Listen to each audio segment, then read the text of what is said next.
Hi, everybody, and welcome to the Harry Potter Trading Card Game Revival Podcast. My name is Sammy, I'm Reese. And I'm Wamin. and today we're going to be talking about color identity in the HPTCG and what that means, our thoughts on it, how it influences design, how we've seen it play out in games, and everything related to that. So Uh, we wait. Let's go back a little bit and say not color identity, because color doesn't exist in the game. It's lesson type identity. We can't be like Magic the Gathering. Very, very fair. Lesson identity, correct. All right, thank you. Yes, thank you. So we're going to talk about lesson identity and how that's influencing everything, and give our thoughts and kind of go through each of the five different lesson types, and then talk about some of the characters and adventures as well, and then wrap up with our thoughts moving forward. So why don't one of you two start by just talking about like color identity or lesson identity and why that is good for game design, and what your thoughts are in this game related to it. Yeah, so before we start, I think we'll address the elephant in the room, and probably what you guys will hear a lot in this podcast is our use of the word color instead of lesson. Although HPTCG doesn't have color, strictly speaking, it is a reference term from the grandfather of all TCGs, Magic the Gathering. It's pretty much in our minds when we talk about it, and how we reference most of our ideas. But yes, strictly speaking, Harry Potter is lesson identity. So, lesson identity is very important in any sort of trading card game because it allows you to make each different lesson or color or whatever there exists in that card game that differentiates what cards you can play and what cards you cannot play. It creates a differentiation that makes each one feel unique. And with HPTCG in particular, attaching each of these separate groups of cards into a specific type of magic, the more distinct we can make them, the more thematic HPTCG actually starts to feel. Yeah, it gives everything a thing it's good at or bad at, even. Obviously, it's something we consider in design as well. We can't make everything have access to every aspect of the game, and it allows for some complexity in how people build their decks as well. You can't just shove every effect you want into your deck and expect it to play out all nicely. You actually have to make sure you have the lessons that you need to fulfill that, and you need to make sure they're there on time, and you need to make sure that you have every lesson type that you need when you need it. So Yeah, I think that the theming that was mentioned earlier and making each lesson type feel like it really has a theme is really important because you can look at things like brooms, and brooms are only in Quidditch, and then you can look at transfiguration, which sometimes discards this to go fetch your deck to get this other thing and is transfiguring an item or a creature or something. And I think that that's really important to just reinforce that theme of each lesson type and make it feel flavorful, like you guys had said. Any other thoughts about color identity or lesson identity before we jump into what they can all do? I would say that there's also a big difference in traditional color identity as there is to lesson identity in Harry Potter, being that we have a toll that you must meet in your lesson count before you can play a card, whereas a lot of other games will have you must tap or expend that color. So the complexity is not as heavy in Harry Potter. It makes it a lot more user friendly and not so punishing in color wise, but it's still there to an extent. Yeah, it goes back to your point about you have to have each color, it's all over, each lesson type that you need in play at the right time. Otherwise, you're not going to be in for a good time. Yeah. Anyway. So given all that, let's kind of dive into like the five lesson types and talk about what they each do. So we have Care of Magical Creatures, Charms, Potion, Transfiguration, and Quidditch, everybody's favorite. So let's just kind of talk through these five, and let's start by looking at the basic things that each of these five lesson types do. Now, a lot of this is kind of predicated based on what the original five sets started out with these five lesson types doing. So Care of Magical Creatures had a lot of creature cards, and that was really the only place that had creatures. Charms did a lot of draw and damage and that kind of stuff. So we kind of built on that a little bit with the revival cards moving forward and use that as a baseline design platform to kind of jump off of. So let's dive into creatures and talk about what Charismatic Creatures does as a lesson type, and then we'll dive into charms. As the name suggests, Care of Magical Creatures is just all about creatures. Almost all of its cards we feel should be related to creatures, creatures themselves, or like things that support creatures. Yeah, so charms is slightly different, and let's talk about charms.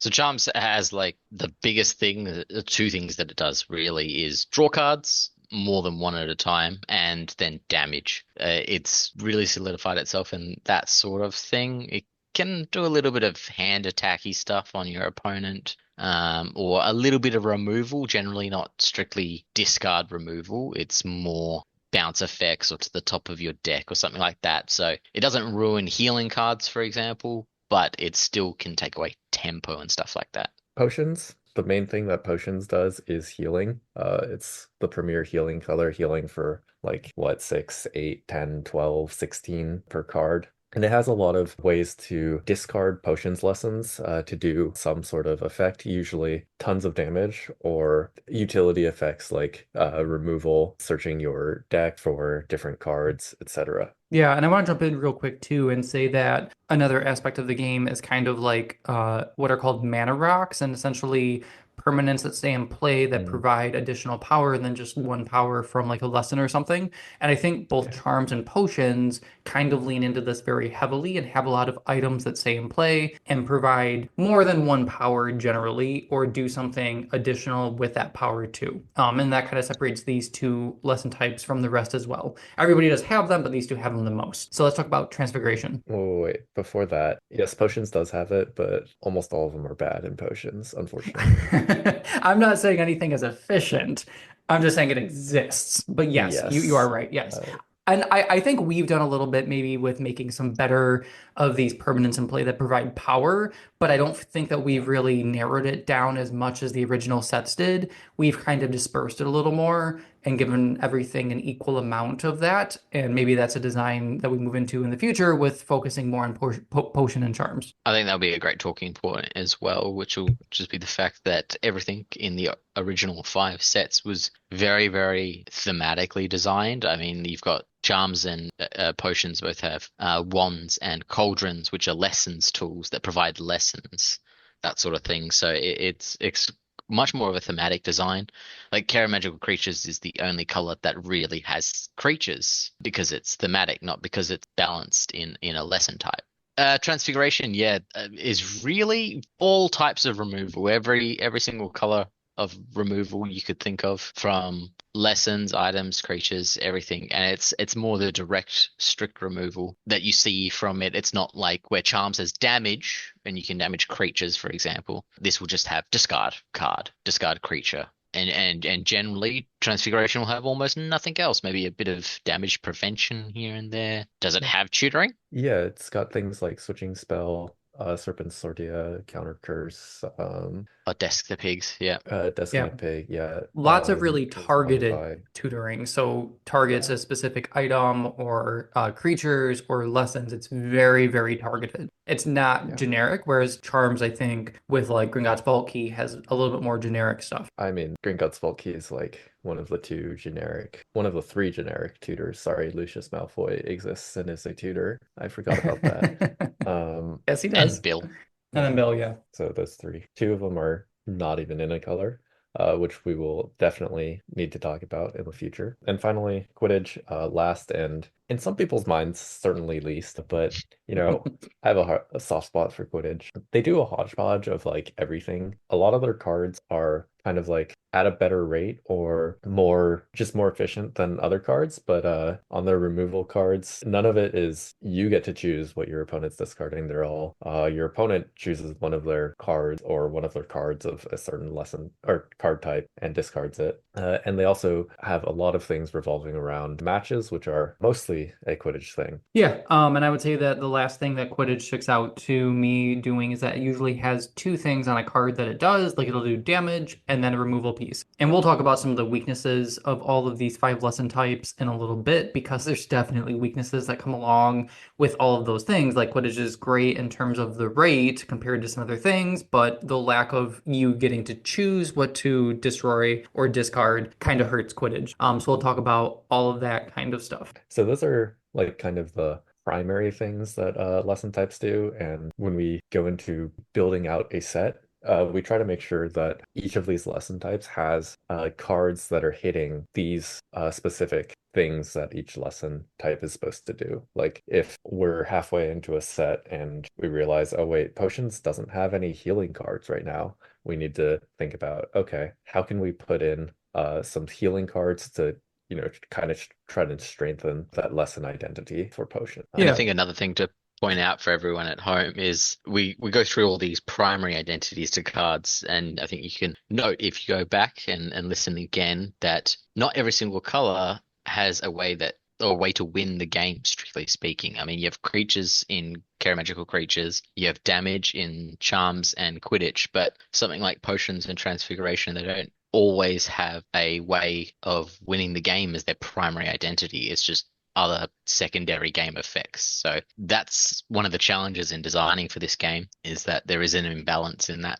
aspect. Yeah, and I think that gets into a really interesting conversation about should the colors have the ability to do everything, which is something that we've talked about multiple times as we've introduced different effects. And then with like potions and transfig as well, like they can do damage, but it's such a bad rate that is it really worth it? Can you run mono colored decks of all five of these, or do you need to pair them with something in order to be successful? And these are all things that we take into consideration while we are designing. Also, should you be able to play monocolored deck? Like, is that a thing that we're looking to push? Because especially in HPTCG, it's extremely easy to play a two-color deck. As Rich said way back, you don't need to tap out resources in order to play different cards of each color. You just need to have one lesson type or one lesson power of that type, and then you can play every single card of that color. And then for two color decks, it could easily come off of one of the Professor starters now as well. So you still only can, or you could still run two lesson type decks, but only need one lesson type actually in the deck. And I think that's also interesting to talk about, like, should you be able to run all of these in monocolored? Because you can think of something like a mono charm item deck. You're not just doing good stuff, charm stuff. You're doing specifically charms item stuff. So it really just narrows in what you're doing with that monocolored. Or you can do a mono Quidditch deck where you're really doing stuff based around matches, and that really focuses it, or a mono Quidditch character deck, and you're really focusing around those. So again,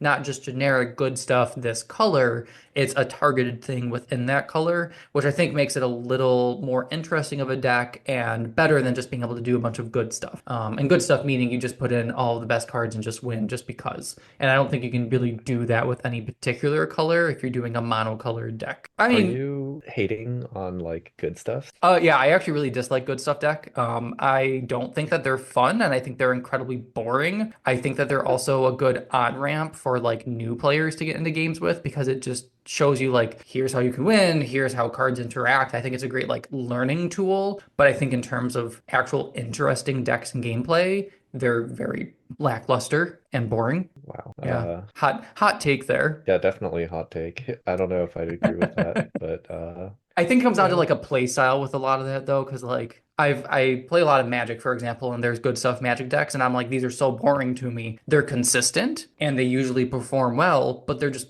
boring, and I don't like playing against them or playing with them because they're just boring. And we had a conversation before this podcast about like what does boring mean and like defining that with homogeny and all that. And I think that good stuff falls into that category too. This is getting Well, derailed just a little bit, but yeah. yeah. No, it kind of exists in like that.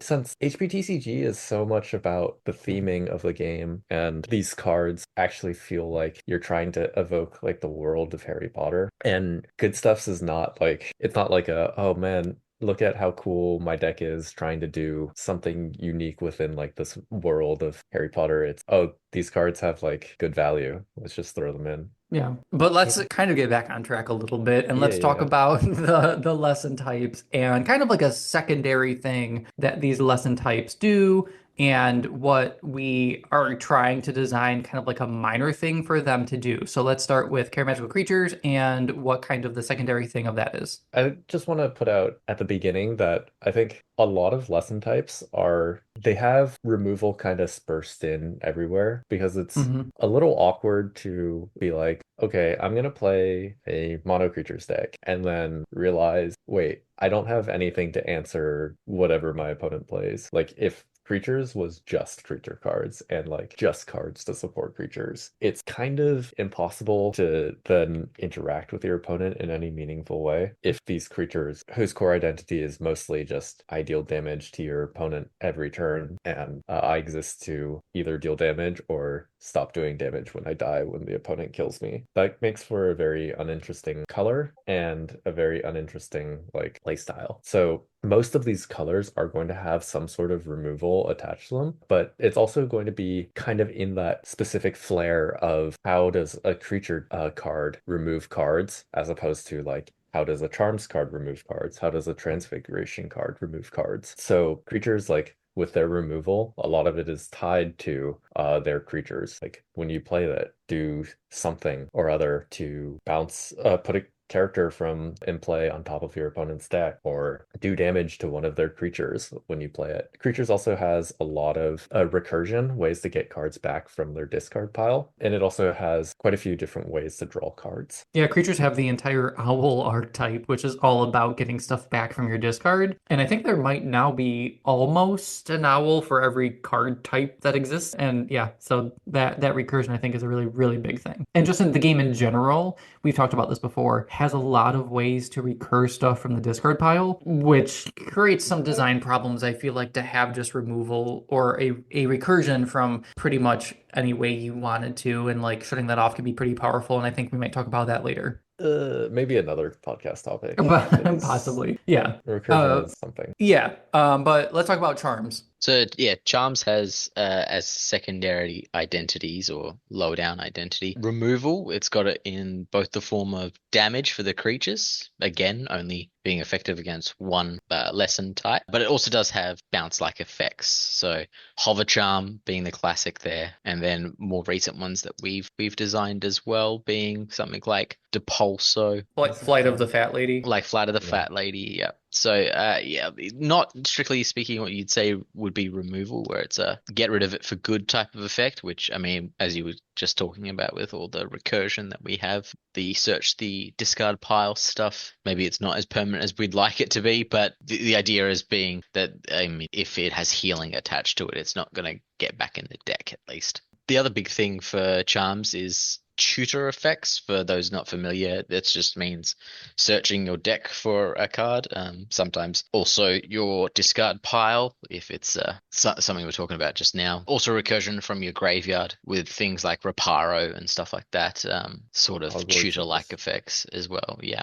Hogwarts a history now as well from the recent sets. Yeah, lots of searching, making sure you have the cards you want when you want them at the cost of an action. I think that there's also a kind of identity of ramp in Charms, stuff like the now banned Wand Shop or those wand cards that we talked about previously. I think that it's important to note, though, that I think Charms has more permanent based ramp in terms of those things. Whereas, and we'll talk about this in a little bit, Transfiguration has more lesson ramp. And I think those are two different kinds of ramp that helps to make those two lesson types feel a little bit different. Which is always good. Whereas potions with their ramp is mostly like discard potion lessons for some sort of ramp piece that is going to be worth more than what you discarded. But WotC did not actually think about the rate on these very well. Like, I don't know if I want to discard 3 potions lessons to get +5 potions power. Well, I think the power too is that there's no built-in way to not have that thing removed, and generic removal is so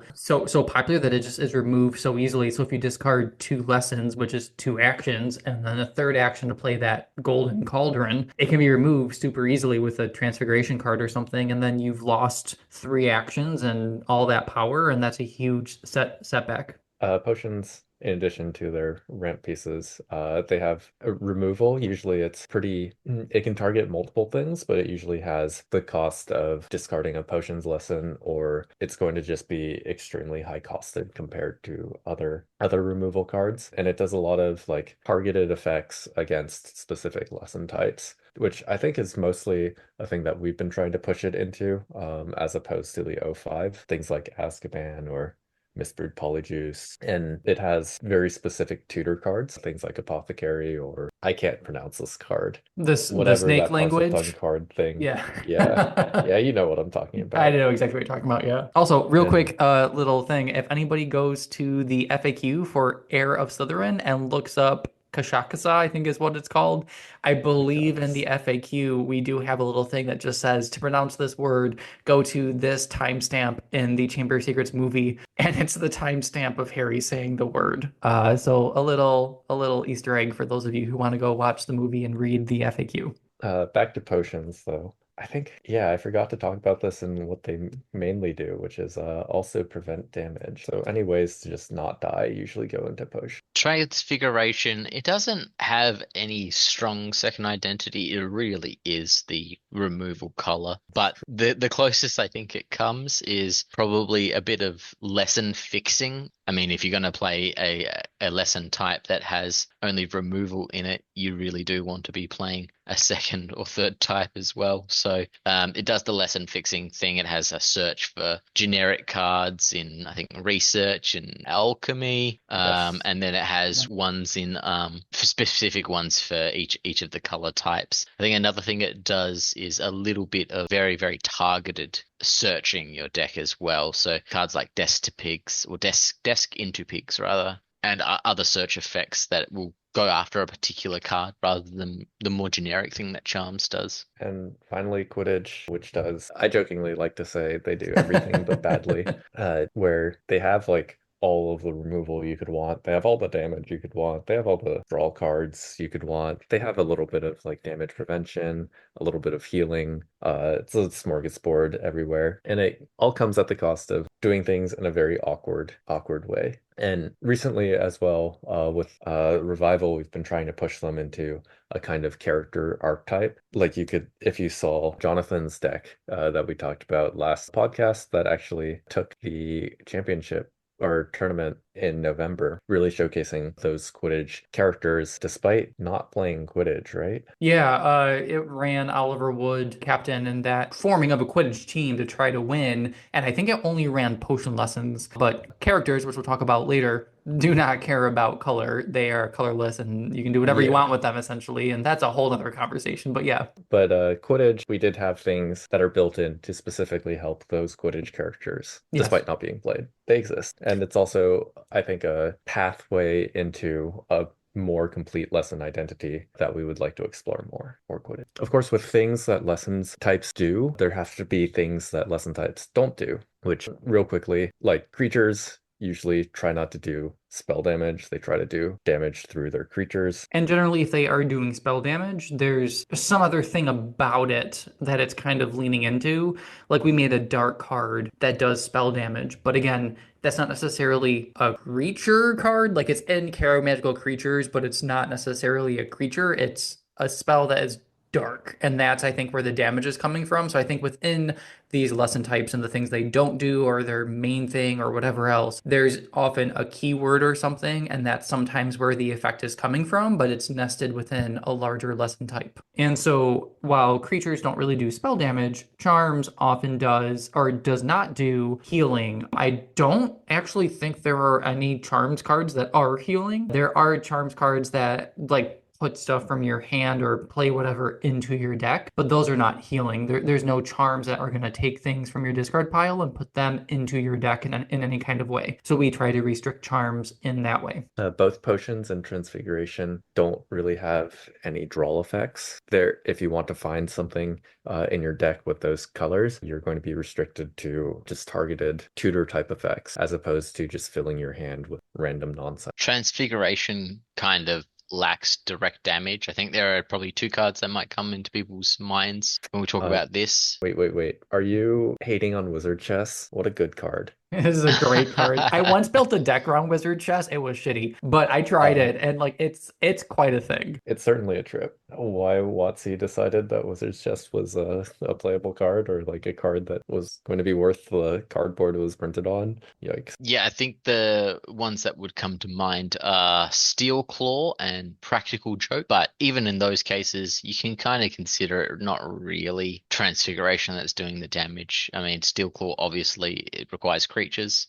and you only get them in Care of Magical Creatures. And then Practical Joke, you can get items in Transfiguration for Practical Joke, but yeah, it relies on having items rather than on having Transfiguration or just doing a set amount of damage. Yeah, that's So similar yeah, to the piece about creatures not really doing spell damage. There's like something else that just happens to be nested within a color that does something that kind of breaks what the color cannot do in some kind of way. Just like the two examples you provided. yeah. Another aspect being healing. They don't have any healing cards, the cards that take Uh, things from. Most the weirdest healing cards in the game. Yeah, I would say that generally you don't expect them, or we don't really design for them to have healing because it's such a low rate for the color, or Yeah. the lesson type rather. But yeah, they don't have anything that puts anything from the discard of your hand back into the deck. And then draw. They have some, but you probably could say are draw cards. Color changing ink doesn't technically increase your card advantage, but it's card selection and does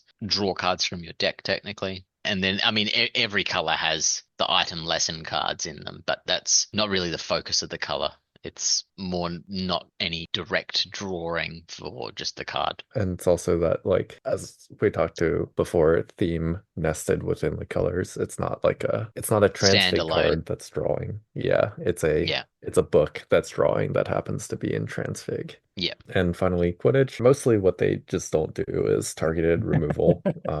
You're never gonna see a Quidditch card that's like choose an opponent's card and discard it or what have you. Other than that, they mostly do everything, but badly. Yeah, and I think we mentioned it earlier that I think that that is kind of the big thing that holds Quidditch back because at face value it seems like it should be the best doing two things, but that lack of targeted anything just really, really hurts cards.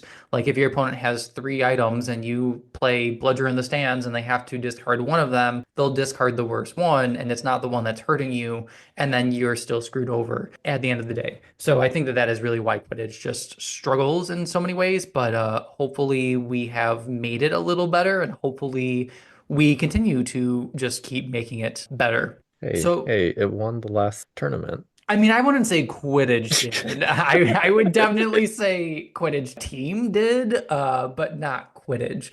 But that is a really good pivot, actually, because I want to talk briefly about what the themes are within the colors that we're trying to isolate specific themes or keywords or play patterns, whatever, into specific colors. So we talked about kind of what colors do, what they don't do, their secondary things, etc. And we have been kind of building out a list of the different keywords, the different play styles, types of cards, etc., and kind of nesting them within colors. So that way, when we're designing, we say, okay, we're going to come to a divination card.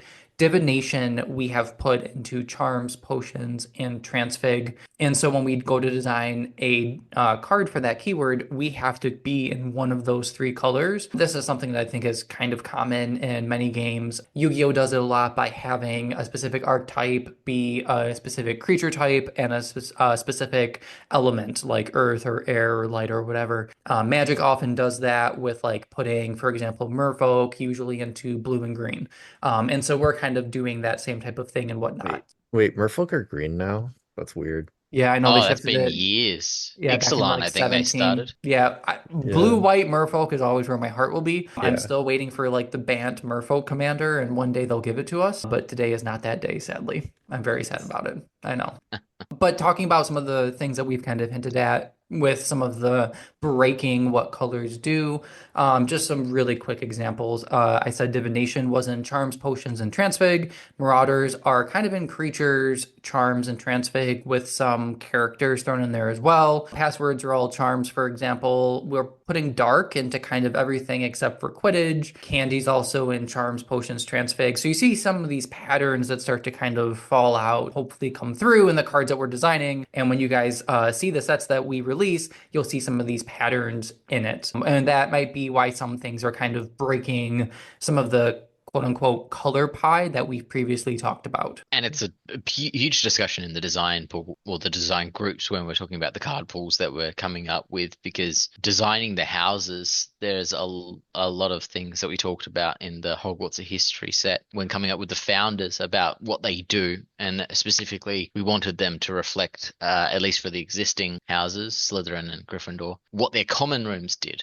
And obviously, the Gryffindor common room goes pretty much against what we've said Transfiguration should be doing, which is drawing. And we still Yes. gave Godric a drawing benefit effect. So I think what we can say is that if we have an internal theme, something that sort of restricts you anyway, the restriction of the color is not necessarily important if there is something else doing that instead. And we can be a little bit more flexible for that. We can break that color pie per se. Yeah, I think that's really important to talk about. Like, in order to make Godric work, you can't just run Transfig and play Godric. You have to actually play specific cards that draw you two extra cards every turn, or run Gryffindor. So, like, I think that's a really important point that we're okay with breaking some of the rules that we kind of laid out previously, as long as we kind of introduce another rule to balance out breaking that one. Hey, now Because, you can play Godric in Just Transfiguration. We designed yep. him specifically. That common room will trigger him because you'll have common room and you'll have Godric in there and you'll draw for your turn. They were all, designed Yeah. to exactly work as they should. So But it does Uh, technically, force you into Gryffindor, though.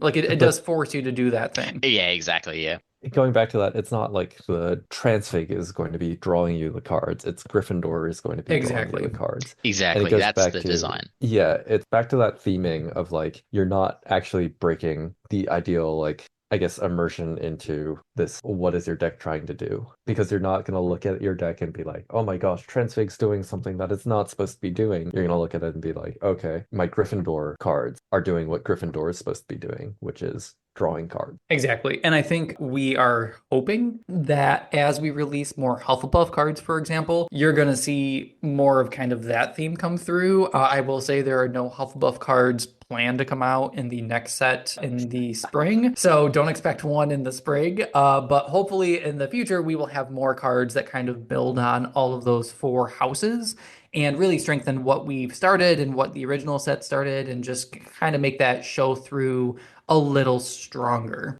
But I Mhm. think coming back to the discussion we had right at the beginning of this podcast, which is that we try to move or use the lesson typing to move away from the homogeny that everything just being the same would create. And going from lesson type restriction to some other theming restriction is what allows you to break that color pie.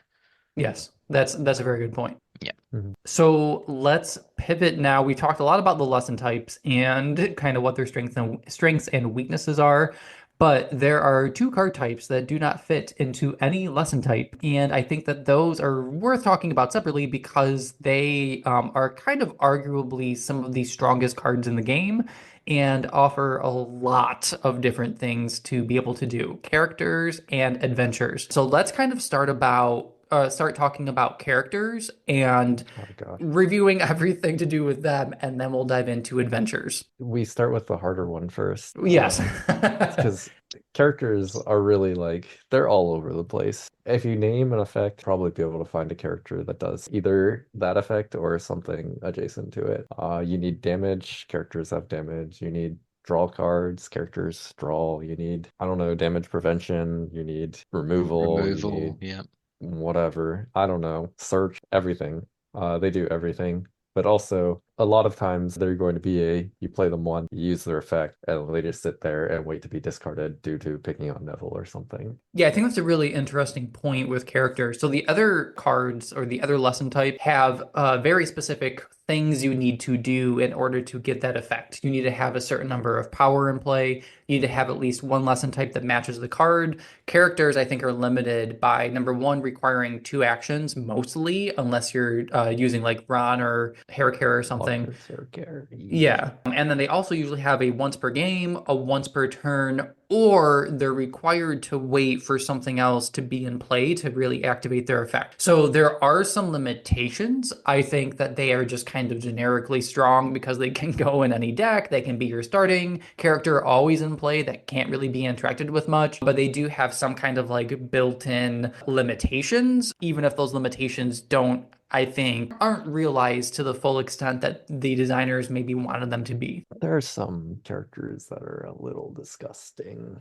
Yeah, but I think it's interesting too. As I mentioned, characters can be your starting character in play permanently and can never be discarded, or they could just be put into the deck. So I think it might be useful to have a conversation about when we are designing characters, we have to balance I'm not sure what word to use, the potential, the threat, whatever, that they might be a starting character.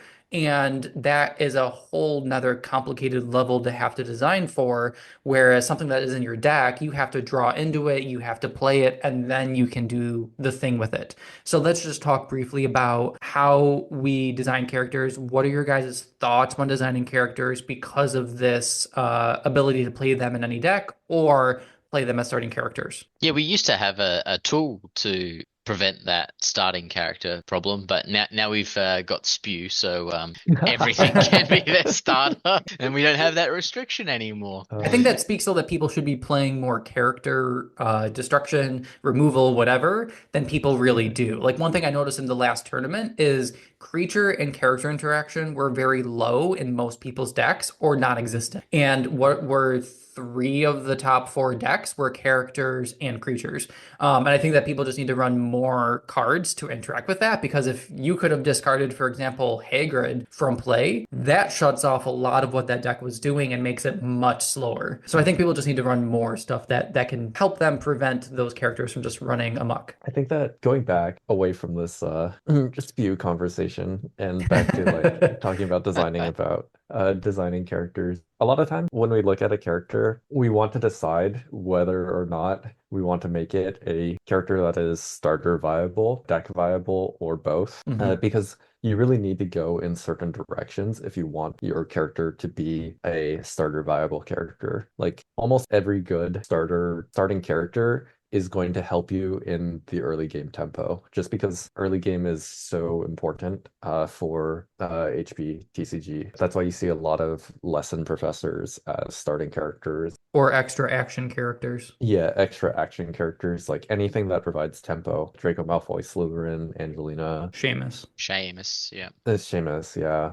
Oh my God, what is that card? If you're talking about disgusting characters, Jesus. Yeah, so if we're going to be designing a starting character, we want to think about, okay, this person has to give you back more something in the early game to get set up so that you can actually activate your game plan. Whereas if we're looking at something that's more like a deck character, usually these are going to have like your once per game abilities because it's not impossible to have like a once per game as your starting character, but it kind of feels bad when you use your character's once per game ability and then your character sits there for the rest of the game doing nothing and providing no real value there. And then Yeah, has to be a very good effect to be a once per game starter. or it's going to be something that's providing you early tempo. Like, I'm not saying that Hermione Top Student is a good card, but Hermione's Top Student is she's probably better as a starter than as like than in your deck, despite being a once per game ability. Yeah, and kind of talking and continuing with that conversation about deciding whether the character is going to be like a starting character, we want it to be that powerful or more of like an in-deck kind of thing. Oftentimes our sets have between 8 to like 10 to 11 characters in them. And so we try to design 3 to 4, maybe 5 of those to have an effect that we're like, okay, you could probably build a whole deck around this and it's powerful enough that like this could probably be a starting character and the rest of them can kind of be like a mid-level or lower character or an effect that is just not that like super powerful. I need this in play at the beginning of the game in order to like win kind of thing. So that's one way that we definitely kind of go into a set to design characters. A quick Um, design story from the Goblet of Fire actually. So Madame Maxime was a card that we changed the effect of a couple of times, and the effect that we landed on, which I think ended up being a very good effect. We were talking about it, and we were like, well, this is going to be a character that we're probably never going to see again because she doesn't really have any huge importance in the rest of the books. And so we said, like, what is a kind of effect that we could do one time and then never have to make another iteration of that effect? Because many characters that share a name, like all the Harrys, typically do a draw thing. Hermione typically does most of the time. a lesson thing. And so we were like, well, if Madame Maxime is going to be a one-off character, what is a one-off effect that we never have to think of another iteration of? And then we can print it on this card, and it could be kind of more powerful, kind of weaker. It doesn't matter because it's a one-off thing. And we landed on what we did, and I think it ended up turning out pretty well. And I mean, obviously, I think Riss, you played her as a starting character, and she was also the win con for the deboning lock deck that came in second or third in the tournament.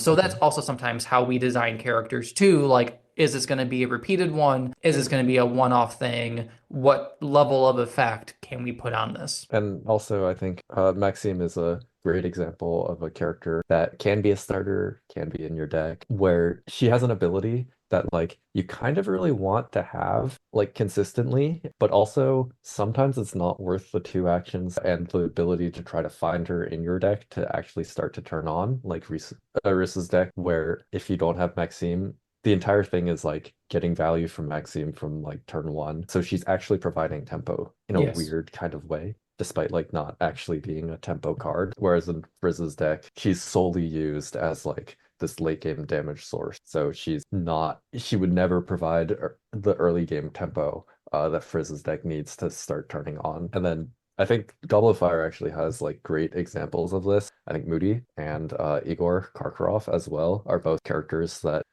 you can kind of run them in your deck, or you could also run them as a starting character. And they both somewhat provide like that tempo that you might be looking for. So let's pivot into adventures and talk about adventures and kind of that whole design. I will say that we usually generally struggle to design adventures, and I don't know if that's because of how the original sets designed them and the power level of some of those adventures and having to match that and being afraid to just like Yes. overpower adventures. Yeah, just because of that. So let's talk about adventures and kind of what they do, their design, that kind of thing. Typically have prison or what's called prison or floodgate type effects. Some of them do damage as well, but generally I think that's why they're so hard is because these prison type effects, which is basically an effect that says your opponent cannot take this type of action until they've dealt with this card. Those type of effects are hard to manage because it's sort of what is the investment your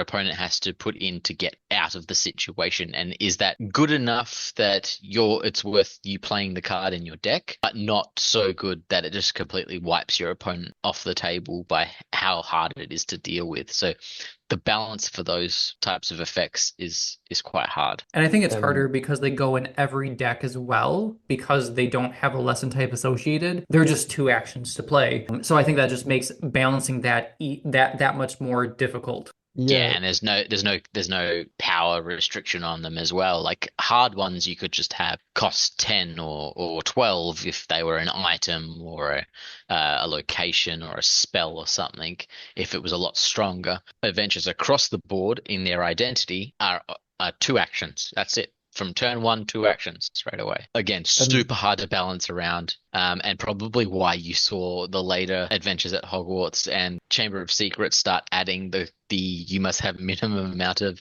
lessons in play as a clause on a lot of the adventures. which I think is a tool that WotC did not use correctly. If you look at almost all of the common adventures that are played, especially all of the adventures on the banned and restricted list, every single one of those can be played on turn one. Another thing about adventures that really makes them hard to create and hard to balance as a card type is that, sure, they do cost two actions and they give an effect to your opponent. So it has to be worth the two actions that you played plus giving whatever effect it is to your opponent. And there's a card called Fred and George Weasley that can change that two actions to one action. Yep. So it has to be balance for two actions plus an effect to your opponent, balance for two actions plus your opponent removing it with a card, balance for one action plus an effect to your opponent, and balance for one action plus your opponent removing it with a card. Yeah, they are just so complicated to design. And I think that's probably why like most of the adventures we have designed have not really become like one of the most popular ones to play because we have been so hesitant to really push them as far as the original sets did and give them that power level because of everything that you just said. And I don't know if we're going to get better at designing adventures as time goes on, or if we're just always going to be like this Hey, more reserved thing or whatnot. you gotta have some faith that we'll get better after 5 years or whatever. I mean, maybe. Maybe. Yeah. There's always hope for the future. So, talking about that, actually, that's a great segue as well. You were just on point with those today. So, let's just talk about briefly, like, what kind of our thoughts are as people on the design team for the lesson types moving forward, what we kind of want to do, the direction we want to go, any like big hurdles we see with the different lesson types or whatnot, just kind of your general thoughts, everybody moving forward with these lesson types. No thoughts, head empty. I, I would say, first thought, there is no hope. Everything is dead. No, no. I would say my first thought is I would like to see every color have a way to work towards winning the game, not on singles, but across the board. And I'm not saying that every card or lesson type needs to be good at winning the game. I just that they have the ability to, which Mhm. you might see coming in sets coming soon, at least as an experimental way to play the game. But it's not saying that Charms needs to be able to output tons of damage or that Quidditch suddenly gets targeted removal or anything like that. Just that they're a little bit better at things they don't necessarily delve into all the time, and especially ways to win the game via damage and stuff like that. But again, not to say that there's not going to be other restrictions on the way they do that, just that it might not be restricted via color anymore. There might be other ways we design to put restrictions on that. And I think we kind of saw not necessarily a way to win the game, but we saw a bit more of colors getting access to some more stuff. One thing that we often talk about on the design team is that transfiguration is a problem for many reasons, Mm. mainly the rate at which it does some things. For example, table trouble, we often talk about as just being an issue being 5 cost. And if it was higher cost, it would probably be a fine card, but it just comes down so early that it's just an issue in various ways. And so recently with Goblet of Fire, we gave charms and potions a way to kind of also do a similar table trouble thing, but both of them do it in the way that the color does stuff. Charms bounces the stuff, and potions forces you to discard a potion lesson for every item or event of your opponents that you want to discard, and then does some additional damage. So like we're starting to experiment a little more with kind of, I don't think color bending is the right word to describe that, but just kind Mhm. of giving some of the lessons some of the tools, but in a way that feels more flavorful for that Mhm. lesson type. And I think that's a direction that I know I want to go in, just to kind of make the lessons still feel like they're lessons while still giving them some ability. Because, like, for example, I recently built a Quidditch transfig deck based around whatever the Quidditch transfig card is that we made in Goblet of Fire.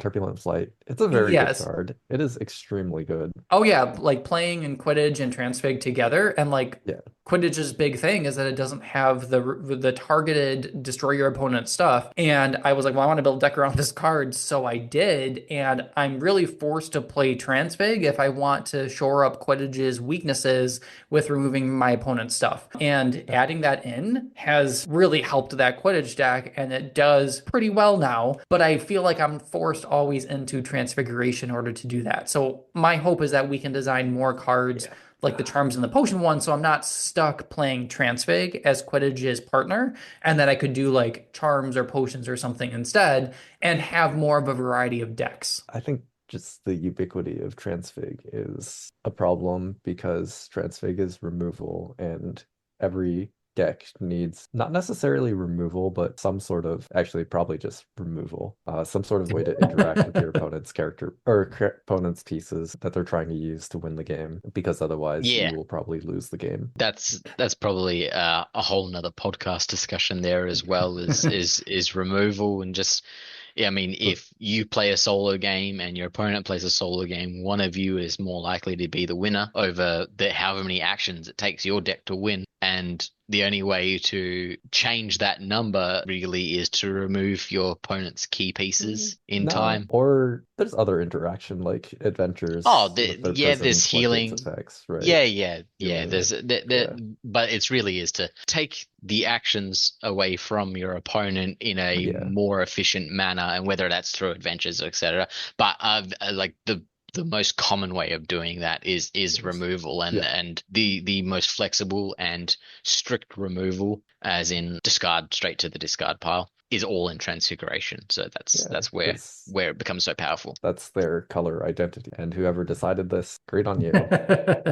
I sure do Yeah. appreciate it. I think one other thing that I think that we started experimenting with a little more, particularly in Goblet of Fire, and we'll see how much more this kind of goes moving forward, is not doing this all the time, but when it feels right, giving some of the colors maybe a card type or something else that they typically don't have, but doing it in a very limited, restricted way.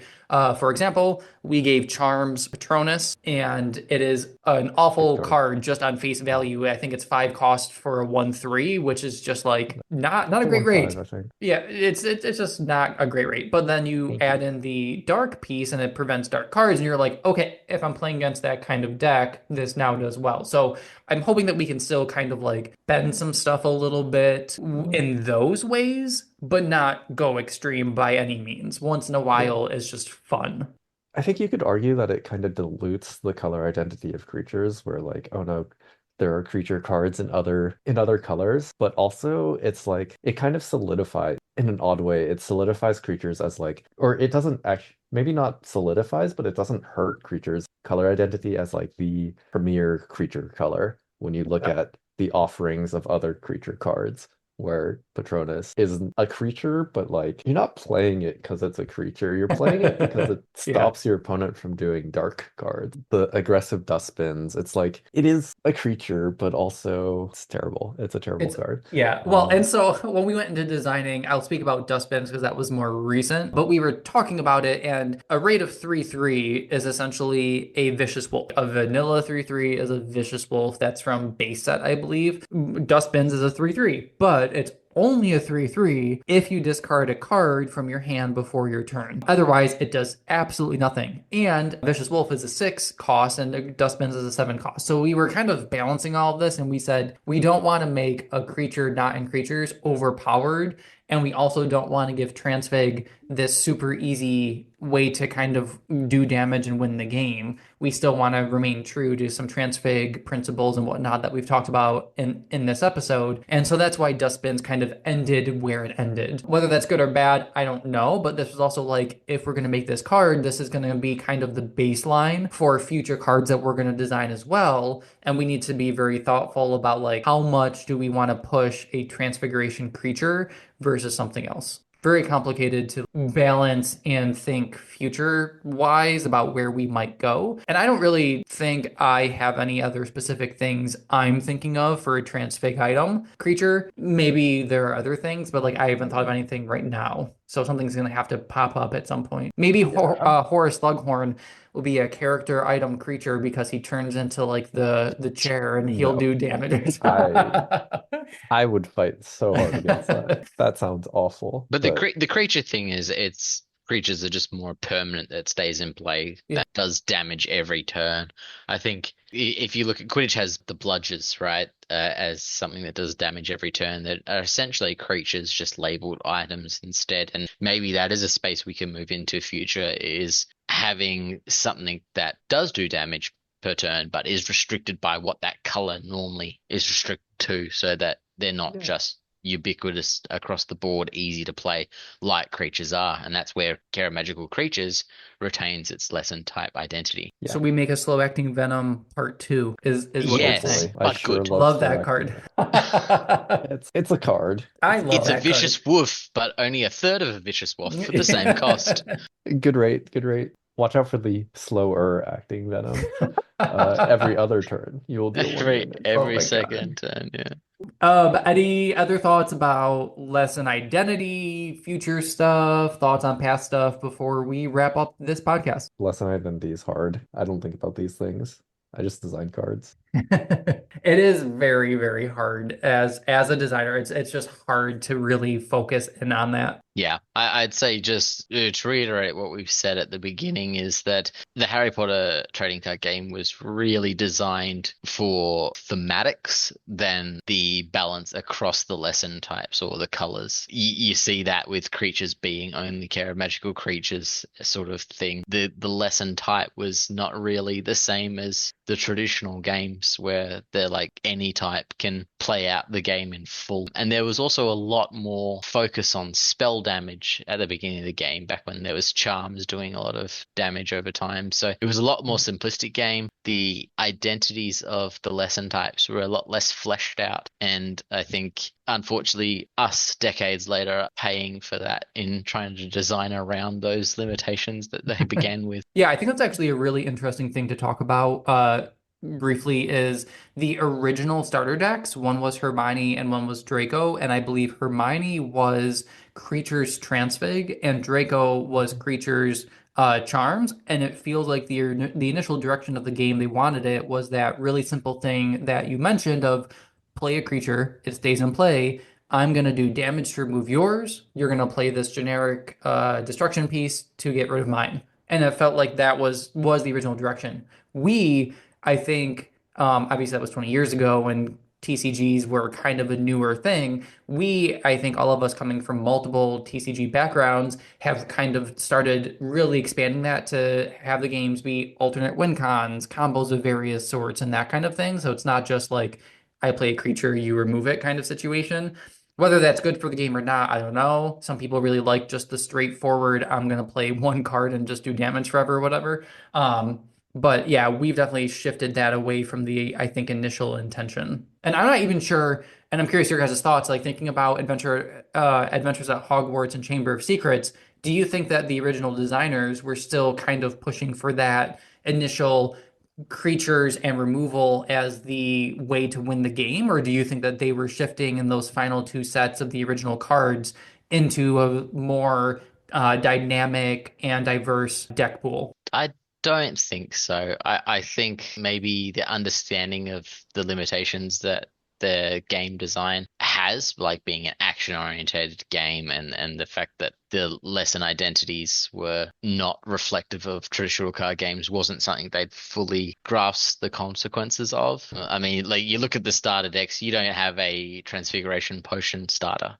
That doesn't happen, right? So No, yeah. I don't think they necessarily had a lot of time with the game to understand that's what they'd done to it, unfortunately. I think that also TCGs were extremely new back then. Like people didn't understand like things that we now take for granted, like repeated damage versus like one-time damage is a pretty big thing. When you can play a boa constrictor and deal 2 damage per turn, or you could play Verdilius and deal 3 damage to your opponent, like both costing 4. Mhm. What's the better rate against your opponent? And it's just no contest. But also in the later sets, I don't even want to know what the designers were thinking making cards like VTJ or Caught by Snape or Dobby's Disappearance. Well, and I think that like I think Adventures at Hogwarts stuck pretty similarly to like Creatures Are the Way to Win, because that's when Welsh Green Dragon came out, for example. And I think maybe Chamber of Secrets they might have been shifting their mindset because of VTJ and Dobby's help. Mhm. Maybe they were like, That's oh, we true. could start doing a combo thing. And Chamber of Secrets was really this is a different conversation, but was really the first set where we saw a larger push into the typal kind of deck strategy. That's when like plants really became a thing with like more plant support. That's when all of the initial houses got their creatures and other keywords really became a thing. Passwords in there, I think, as well. So like I think they were Yeah. starting to shift in Chamber of Secrets, and then I think the game ended and the shifting just also halted. And that's why I think that Chamber of Secrets, maybe the end of the original five, don't seem like they were moving toward a direction because they weren't able to flesh it out after the initial step, which is unfortunate. But I think we've, for the most part, kind of carried on. I think that particular shift, hopefully that comes across, and I think it does, considering a character deck and a win con character deck won the tournament and not like a creature deck. I mean, it's the second time a character deck has won Yes, a true. tournament in a True. row. With that, thank you everybody for tuning in to this week's episode, talking about lesson type and identity and what all that means and how we've been kind of dealing with that as designers and people trying to like lead this game and design all that stuff. Make sure you check out all of our socials listed below, and we'll catch you guys on the next episode. See ya. Peace. Bye.